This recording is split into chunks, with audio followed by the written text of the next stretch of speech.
Hello and welcome back to my channel, and today we're taking a look at Silent Hill F. Now this is the new additional game in Silent Hill franchise, and yeah, let's just talk about it a little bit. As per usual, let's have a look at the minimum and recommended requirements. As minimum, you need at least an Intel Core i5 8th Gen or Ryzen 5 2600, 16GB of RAM, GTX 1070 Ti or Radeon RX 5700, and minimum requirements should enable to play you on performance quality settings in 30 frames per second at 720p, and SSD is recommended. For recommended settings, you need at least Intel Core i7 9th Gen, so 9700 or 96 probably will work as well. Ryzen 5 5500, 16GB of RAM, and either GeForce RTX 2080 or Radeon RX 6800 XT. And playing on recommended settings should enable to play on performance settings in 60 FPS or quality settings in 30 FPS at Full HD or 4K using DLSS or similar technology. SSD required. Now, the reason why you might think that these requirements are low and at the same time are a little bit kind of watered down based on the frame rate is because the game is made in Unreal Engine 5. And for lightning effect it uses lumens, so let's have a look what we're going to be going on here with. So we're going full screen, 2K native resolution. Surprisingly enough, the game does not pick up the refresh rate of my monitor, which is 144, and there's no option for me to change it even if I go for full screen. It doesn't exactly bother me. It's not frame locked to your refresh rate, but it's still, I find it a little bit odd. Obviously no frame rate limit, no vertical sync. And we're going with a custom preset. That's the only way we can max everything out. So indirect lighting, lumen epic, as you see, reflections lumen, and everything else is very high. So there's no such a thing as an ultra slider, unfortunately, but this will work as well. For anti-aliasing, and this is where things get a little bit interesting. You do have TAA, which is temporal anti-aliasing. You have TSR, or temporal scaled resolution, which is natively built in Unreal Engine 5.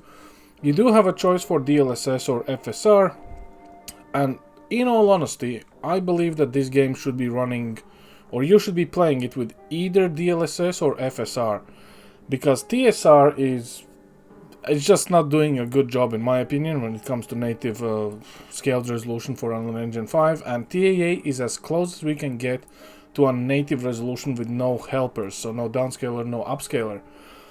Motion blur is disabled and colorblind accessibility is off by default. So let's start a new game, and we're gonna have a look how it all runs as is.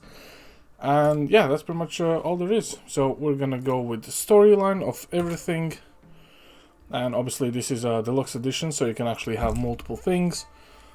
This is your default character if you just have the base game. If you have a digital deluxe, you will have a pink rabbit costume, which I believe we can just select here. And yeah, I'm just gonna shut up and let's see how this goes. I don't need them anyway. Who even cares about their dumb games? Pinochle? I thought you were playing with your friends. They said I can't play house with them because I hang out with boys. Well, how about you play with your big sister instead? Really? Thanks for waiting. Junko, did something happen? Just reminiscing a little. About, you know, when we were kids, you always looked out for me.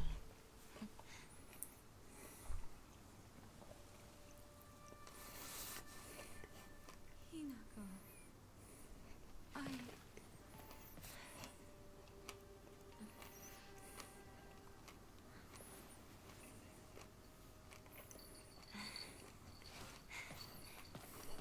Here, this is for you.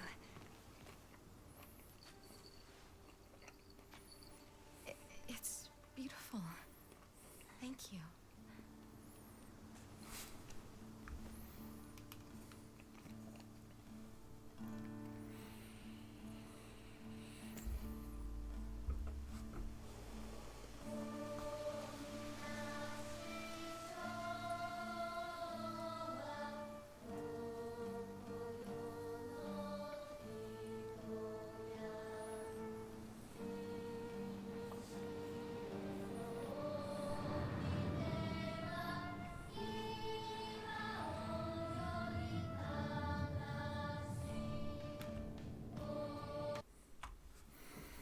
Right, so obviously we're gonna skip the intro scene. It's not too long, it's about 5 minutes.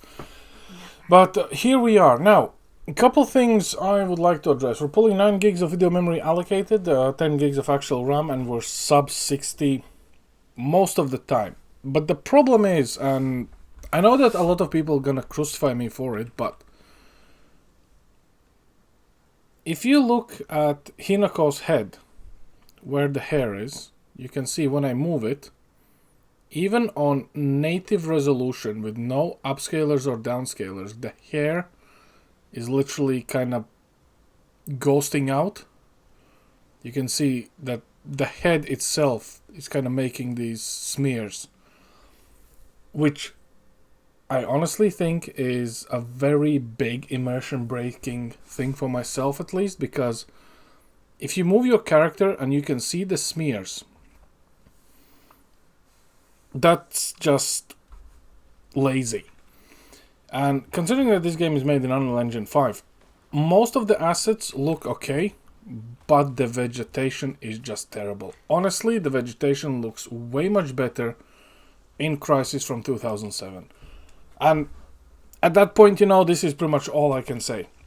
Now, when it comes to the general performance, I would want to say everything maxed out, no helping crutches, will give you pretty enjoyable experience. You're not gonna have 60 frames, fair enough, but at the same time, it's not that you really need it. Like, technically this game runs pretty smooth overall, but if you are running with metrics enabled, or you know, you like to run your Radeon performance on a corner, or you want to run Nvidia's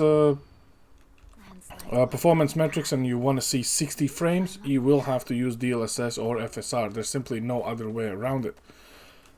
Outside of that, I mean, to be fair, everything else is kind of fine. Like, I cannot really say that, you know, this is not running well. Frame time is a little bit high, low 15s and up to 25 in milliseconds, which technically you could kind of bank for the CPU being on 9th gen, but then again, it's a recommended CPU, so it's an Intel 9th gen at least. And majority of the Ryzen users, which are using at least starting from 3600, you will be absolutely fine as well. Because even at these frames, Unreal Engine 5 does prefer the Ryzen and a bit more optimized core. I wouldn't want to say separation, there's a smarter word for it, but essentially how the workload is being balanced out, which Intel is not exactly known for, nor it will ever be known for, to be fair. But yeah, the game itself looks absolutely fantastic on PlayStation. One of my friends actually already is playing through it. I'm not a Silent Hill player, so I cannot really weigh in regards the combat and overall requirements for the game when it comes like the doors are locked and you only have like a semi-linear path with the combat and upgrades. But it does seem that, at least from the people who actually play Silent Hill games, they say that this is kind of like, feels like a cheap knockoff bootleg version of Silent Hill, even though it does have Konami logo on it. That it is Silent Hill 2. Just a reskin and just prettified, but it apparently does not have the vibe of the horror story. It's more about you just walk around and try different things and hope if that works. So let's change the costume, because why not? Let's save the game, and there we go. What should I do? But yeah, for me the biggest problem is literally the after image of the movement when you move the character, and the head and around the head everything just flickers out. I could understand if this was DLSS ghosting, but there's no upscalers involved. So either there is an upscaler still enabled in the game itself, or it's just one of the ways this game works. Outside of that, yeah, I mean, technically it's fine. I mean, I can't really say that this game is running with difficulties, and most of the times when it comes to Unreal Engine 5, we know that the games kind of have a hard time running, but this is definitely not one of them. And then again, Konami is pretty good at optimizing their games. And I wouldn't want to say that this game is massive in terms of size as well. So overall install only took about, I think, 60 gigs, give or take. Which is pretty small for areas like this, even though this is just a backdrop, so to say. But yeah, it is how it is. Of course, when selecting the game's audio, I would prefer to set it as native language with the English subtitles. But then again, it is how it is, so just pick your preference, really. I'm here just to look at the numbers, and even now, like, we're in like 70s, 80s, sometimes down to 60s. It's not exactly bad, so... But then again, let's turn on good old DLSS without changing anything else, and you will see the difference. So TSR, FSR, and DLSS quality, and the game will apply all of this as it goes, so no need to restart the game. And as you can see, you are already in high 90s. Now, granted, 4070 Ti might be taking up the brunt of it, and even though i9-99K is an old CPU, you can see the distribution between the main cores and the threads, or the hyperthreads, is actually pulling their weight pretty decently. Some of the cores are kind of more utilized than others, but overall, if you go with just DLSS, and again, technically we are well within the spec of the game, and this is with highest preset, just DLSS for comparison's sake, and we're having at least minimum 80 frames at any given moment, which might change when there's a lot of enemies. You will have pretty much ambushed by enemies on a daily basis, but yeah, I don't know, I think this is pretty decent when it comes to it. Is anyone there?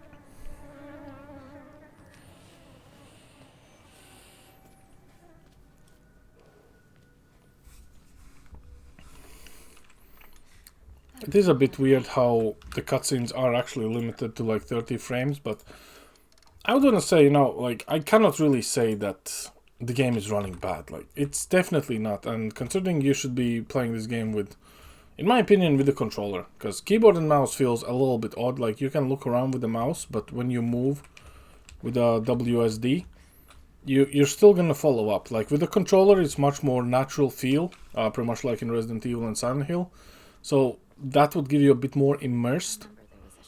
So yeah, I don't know, but overall, again, like, all this, it still feels good, and I think that's the main thing. If the game is running well enough, and I cannot really fault the performance of this game currently, even though it's Unreal Engine 5 with Lumen enabled, it feels absolutely playable, and I think that's the most important thing when it comes to it. And the biggest gripe with Unreal Engine is that sometimes the games simply do not perform well.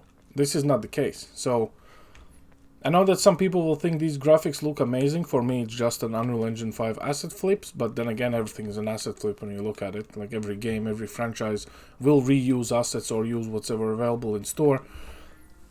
And this kind of works. Like, the general idea is there. You go, you explore, you fight, you progress, you upgrade, and you just enjoy and live the story. So when it comes to this portion of Silent Hill experience, it's absolutely there. So the story is there, the gameplay is pretty solid, it's getting good reviews from longtime Silent Hill players. Performance is there as well, which was my main concern, considering, again, experience with Unreal Engine 5. And it runs well enough, and you do have help if your system is even below the requirements, so DLSS or FSR. And you can also reduce the resolution scale or the render quality of the game if everything is really bad for yourself. So, to be fair, I would want to say, no, it's not that bad. Whatever level is being loaded in, as you can see, 100% on the CPU side. And then it just recovers. So apparently it was loading in probably the first combat sequence where you will have to kind of learn how to parry, how to evade, how to stagger enemies, and how to actually do damage. So yeah, I don't know. I would want to say like this is definitely a win for Konami. Like they were able to utilize the engine, and it still it feels very snappy. Like usually the games that are struggling to run, or even if the high frame rate is shown, it feels a little bit kind of like sluggish. This is not the case. So I would want to say that yeah, absolutely. This at least it's Silent Hill, runs well. It's true. So I'm gonna say, why not? And without the metrics, you wouldn't even notice that the frames actually drops as low as 48. Like that's the beauty of this game, which is again, we've seen this before. So yeah, well, I really have nothing else to say about this game as I'm not a Silent Hill player. So I hope you found this a little bit informative, and yeah, as always, thanks for watching, and I'll see you next time. Over and out.